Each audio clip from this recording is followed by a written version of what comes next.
تبارك الذي بيده الملك وهو على كل شيء قدير الذي خلق الموت والحياة ليبلوكم أيكم أحسن عملا وهو العزيز الغفور الذي خلق 7 سماوات طباقا ما ترى في خلق الرحمن من تفاوت فارجع البصر هل ترى من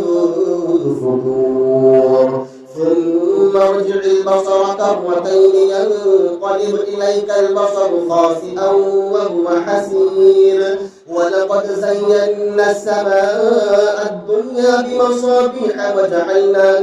وجعلناها رجوما للشياطين وأعتدنا لهم عذاب السعير وللذين كفروا بربهم عذاب جهنم وبئس المصير إذا ألقوا فيها سمعوا لها شهيقا وهي تفور تكاد تميز من الغيظ كلما ألقي فيها فوج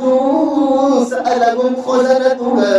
ألم يأتكم نذير قالوا بلى قد جاءنا نذير فكذبنا وقلنا ما نزل الله من شيء إن أنتم إلا في ضلال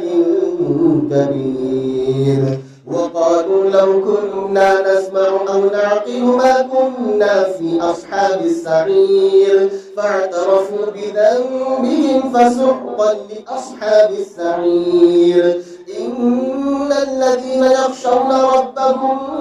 بالغيب لهم مغفرة وأجر كبير وأسروا قولكم وابجهروا به إنه عليم بذات الصدور ألا يعلم من خلق وهو اللطيف الخبير